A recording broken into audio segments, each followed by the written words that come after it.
हाँ सर, नगर निकाय चुनाव का बिगुल एक बार फिर बज चुका है और इस बार चुनाव का तिथि भी निर्धारित कर दिया गया है। क्या कहना चाहेंगे इसके बारे में? देखिए, तिथि निर्धारित जो पूर्व में भी की गई थी 10 को और 20 को, और इसके बावजूद कोर्ट के चक्कर में, माने सरकार और कोर्ट के चक्कर में कोर्ट द्वारा जो है आदेश दिया गया था कि ओबीसी और ईबीसी पर आप जो है माननीय सुप्रीम कोर्ट का दिशा निर्देश है उस अनुसार आप चुनाव करावें। परंतु सरकार द्वारा जो है कोर्ट द्वारा चुनाव रोक भी दी गई और सरकार द्वारा जो है अभी वर्तमान में आयोग का गठन करके जांच करा ली गई है। कहाँ जांच हुई, कौन सा रिपोर्ट है, उसे आज तक सार्वजनिक नहीं किया गया।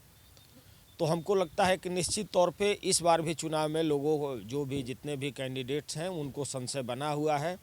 और अभी भी माननीय सुप्रीम कोर्ट द्वारा जब 28 नवंबर को एक आदेश आया है कि डेडिकेटेड कमीशन जो सरकार बनाई है वो उचित नहीं है, तो उस मामले में भी सरकार को रिपोर्ट देनी थी 4 सप्ताह में, लेकिन सरकार रिपोर्ट न देकर उसी दिन 30 तारीख को 30/11 को जो है तिथि घोषित की गई है। तो संशय है अभी भी और हाई कोर्ट और सुप्रीम कोर्ट में मामले हैं। एक बात बताइए, कई प्रत्याशी फिर से एक बार प्रचार प्रसार में लग गए हैं। आप भी एक प्रत्याशी के प्रतिनिधि हैं और साथ में अधिवक्ता भी हैं, तो क्या लगता है कानूनी पेच है या राजनीतिक कुछ इसमें कुछ षड्यंत्र है? देखिए, ये सरकार की गलत नीतियां हैं। यदि सरकार को जो भी पिछले निर्वाचन में जो भी व्यवस्थाएं थी, जो भी आरक्षण के रोस्टर थे, उसको लिखित रूप में कोर्ट को दे देना चाहिए था कि हमारा जो रूपरेखा है आरक्षण का वो सही है। आप उसी आरक्षण के मुद्दे को आयोग बना करके और फिर कहीं कोई बदलाव नहीं होता है और तिथि घोषित हो जाती है उसी नॉमिनेशन पे और उसी नोटिफिकेशन पे जो है फिर चुनाव होना है, तो कहीं ना कहीं संशय है। यानी जैसे पहले था उसमें कुछ सुधार हुआ या फिर बस वैसे ही? ना, कहीं कोई सुधार नहीं हुआ है।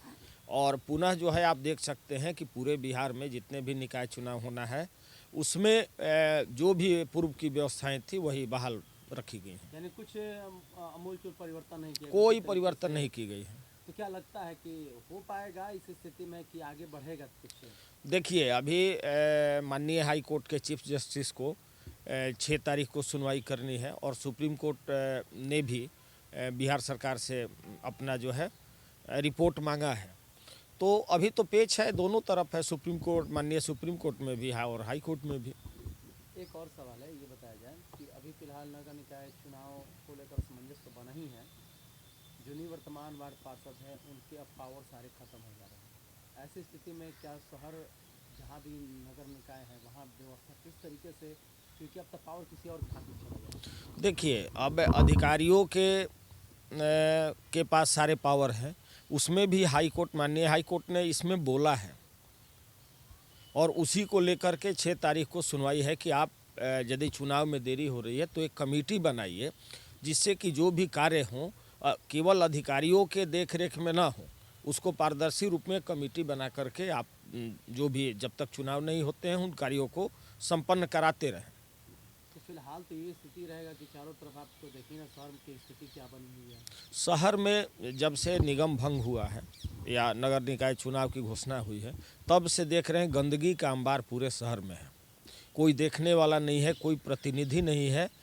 तो हम तो मांग करेंगे कि निश्चित तौर पे जल्दी चुनाव हो, लेकिन इस पेच को सरकार ख़त्म करे। सरकार जानबूझ करके और राजनीति के चक्कर में, आरक्षण के मुद्दे के चक्कर में जो है जितने भी प्रत्याशी हैं उनको परेशान तबाह की जा रही है और नगर निगम निकाय का चुनाव जो है नहीं कराई जा रही है। प्रत्याशियों को बुला कर उनको कुछ अनुमंडल अधिकारी के द्वारा कुछ कागज भी दिया गया है ना आप लोगों को? देखिए, वो दिया गया है कि फिर से तिथि की घोषणा की गई है, उसी की जानकारी के लिए सभी प्रत्याशियों को बुला करके एक पत्र दी गई है कि इस स्थिति को चुनाव होना है। तो अंतिम सवाल ये है कि क्या लगता है कि चुनाव होगा या नहीं होगा? यदि होता है तो कितना दिक्कत परेशानी होगा?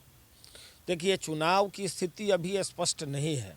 जब कोर्ट में मामले हो, उस समय भी कोर्ट में मामले और 10 तारीख को चुनाव होना था और 4 तारीख को रोक लगा दी गई थी।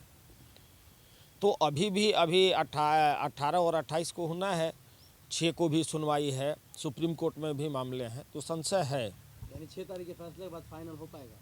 6 के बाद और माननीय सुप्रीम कोर्ट का भी जो आदेश आता है उसको तो सरकार को मानना होगा।